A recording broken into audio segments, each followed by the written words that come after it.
this is a tough one. I just did the 5 things I love about my car. That was an easy one. But now for the 5 things I hate about my car, or better yet, probably dislike.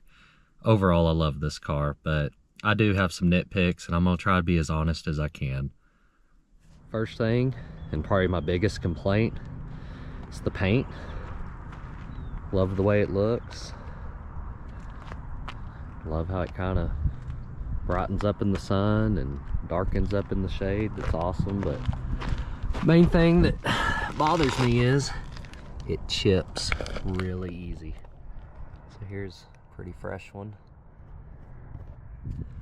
And if you go to looking too hard, you will definitely find this on multiple areas, not just the very front like you would think, but up on the hood, behind the behind the front tires. So as your tires turn, you can kick up rocks, especially if you have these pretty wide. I would like to maybe put some wider tires. It was a thought until I started noticing how easily the paint chips, and then I thought, man, maybe I'll just leave them alone because the paint's already having a hard enough time as it is. Good news is you can fill in these rock chips pretty easily. There's a product called Dr. Color Chip, I think it is. I'm gonna have to go look, but anyways, one weekend I might do a video on it. They make a really great product, and it fills them in real nice, and you can get it nice and even with the clear coat and everything, so it doesn't leave an indentation like most other paint fillers. So great product. There is a solution at least, but not a fan of how easily the paint chips. Okay, so the next thing would be some of the panel gaps. They're uneven, so like right there on the passenger side, it's pretty narrow. Then you come to the driver's side and it's pretty wide.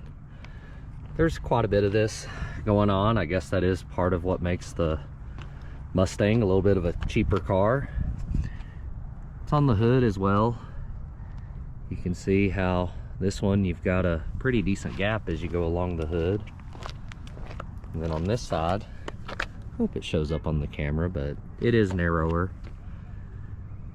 So that's a complaint that I have, just fitment and gap. It's definitely not flush and perfect, so if you're someone that your sports car needs to be well put together and everything be perfectly flush, the GT is probably not for you. Okay, my next gripe with this car is the modes don't stay where you set them whenever you start the car back.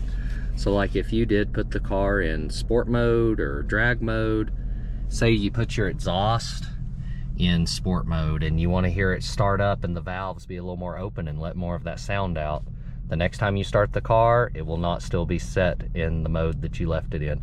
The only thing, with one exception, the only thing that does stay set, the steering. For some crazy reason, it will leave the steering set wherever you put it. So if you put the steering set to more plush or more sport, it will stay. Comfort, I guess, is the word that they use. But anyways, if you set the steering, it stays. Your modes, your exhaust, those things, they do not. You get to change those every time. So that's kind of annoying. Just a little nitpick. It's not a big deal, but I do wonder why it can't just stay where you set it. Okay, so the next one, I'm sure it's a me thing, but I'm not crazy about the screen. I definitely don't like that it's so bright. It's mainly the brightness that bothers me. I like where it's positioned. I like that it's small. However, it's just the brightness, it doesn't go with the rest of the car, and there's not much you can do to adjust it. I can't change my background or some things that you could do on some of the previous ones. So to remedy the screen, at least for my mind and my eye, I go over here to settings, and then I scroll over and I find display, and then I tell it to turn off. So you'd think I'd never done that as long as it took, but I do that quite often, so I leave it off. The only downside to this is got to use my phone now to control my music, or definitely have the controls here, so that helps. But I like the screen off. To me, this flows so much better. But like I said, that's probably a me thing, but this is my video of what I hate. All right, number 5. Not in the car for this one because it's actually not on the car. It is the whole, it's just a Mustang. If you've owned one, I know you've experienced this. Other sports cars are here, Mustangs are here. That bothers me. That engine is legendary. That transmission is awesome. So when other people try to act like that the Mustang is lesser, just because it's maybe a little more bang for your buck, I don't really get that. And if you're willing to mod and take it to the next level, you can take the Mustang wherever you want to take it. And since there are other people doing stuff with it, the parts are more readily available. There's more knowledge out there, more people that have been there, done that, so that you know exactly what you're getting into. I don't think any of that should be knocked.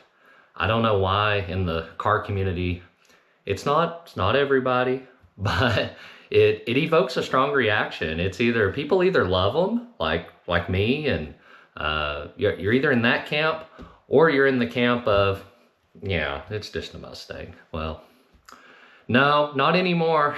Not that it really ever was, but especially not now. Not with the 5.0. So look at what's going on out there and do some research and look at what all this motor and even the transmissions can handle just straight from the factory. So they're punching way above their weight class, guys. And anybody that wants to tell you it's just a Mustang, no, I mean, you're right, it is a Mustang. It's pretty freaking awesome. So really, I guess there's only 4 things I hate about my car. I'm gonna defend it on number 5. That bothers me.